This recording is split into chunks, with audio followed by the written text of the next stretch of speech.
Hi, it's Dr. Saira and welcome to Therapist Thursdays. Today I want to talk about something that's a little bit different than what we've been doing the past few weeks. What I want to talk about today is actually to let you in on a little bit of a secret.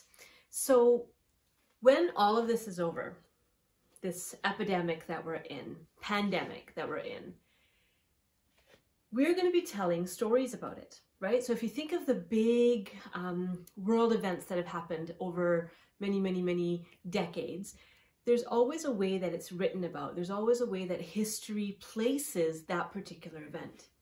And so what I want to talk to you about today is how you are going to tell the story about this time. Because we're at the point now in, in this long journey where it's time for meaning making. Right? So we've kind of got through the crisis mode, most of us. We've understood kind of what the requirements are. And many of us are starting to notice that there's talk about re-entry, right? Now, whether that's weeks or months, depending on the country that you're in, there's a conversation about all of this ending. And the worst thing that could happen is that it ends and then you say, oh no, now what do I do with my life? And so I want to just pique your thinking about how you're going to tell this story. So when we talk about telling a story about a significant event in our life, you know, there's certain things that we hold on to. So for example, when you tell the story of your childhood, for example, there'll be certain key pivotal moments that you talk about. Some of those will be positive moments. Some of those will be really difficult moments. Some of those will be things that most of them will be things that were very emotionally charged, because that's how memory works. We lock on to things that are really emotionally charged. So if you think about, you know, the passing of a loved one, right? That's going to lock into you because it matters to you. But that same person passing away might not matter as much to, say, a distant friend, right? So for example, my father passed away. Really hard on me and my family. Might not be as important to my neighbor who never knew my dad, right?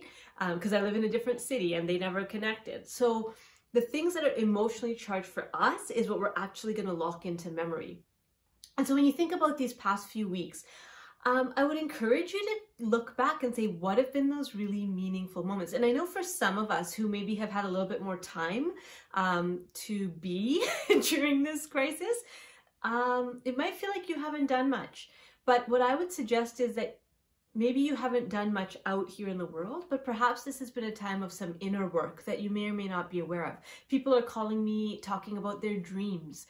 People are calling me talking about these longings and these stirrings to do things that they haven't thought about doing in years, writing poetry or doing art or singing, making Facebook Live videos for people who have been so shy of being out in public. So many of us have had this inner story that's been going on while the outside story of the pandemic is happening. And so thinking about today, and the secret for you is, how will you tell your story? Will you focus on those learning opportunities, the ways that you've grown, what you've healed, what you've repaired, perhaps in your family?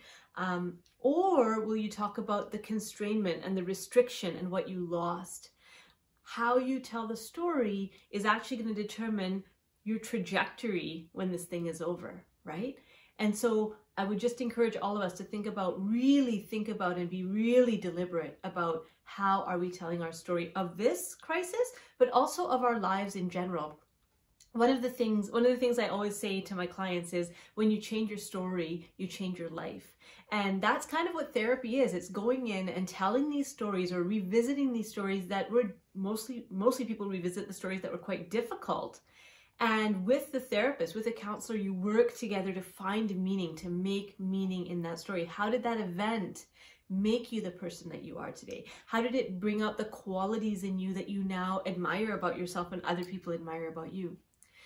So that would be my challenge to you. Change the story if you've been telling yourself a difficult or negative story. And I mean, legitimately so. Perhaps you're you know, a frontline worker, first responder, essential worker who has had really difficult things happen. Maybe you've lost family members. Many of us have lost significant income.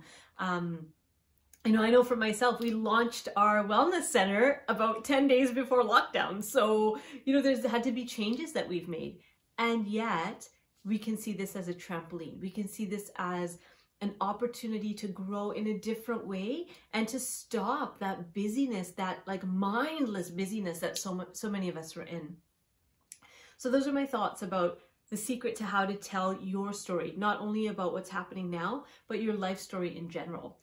There's some new projects that I'm working on linked to this. So one of them is a guided visualization. And so when we do guided visualization, what we do is we bypass that rational, logical, reasonable part of your mind, which is the newest part of the brain, and we go into the deeper parts of the mind where symbol and mythology lives. That's what this guided meditation is for. It's about going in and actually looking at your past and places in your past that have been painful and how to change those, how to transform those. So look somewhere in the details below, there'll be information about how to get access to that free meditation.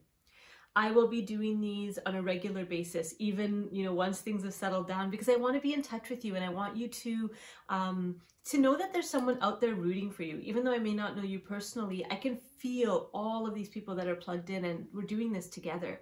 When we run our weekly women's group, though right now it's virtual, it does feel like we're all in the room together. And if you're interested in joining that group, you can find out how to do that as well in the details below. Make sure to subscribe to our channel, Dragonfly Wellness TV.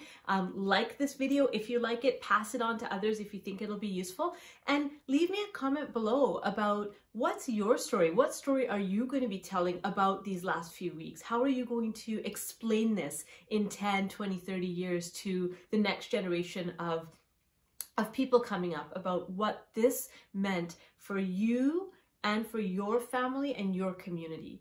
What's your story?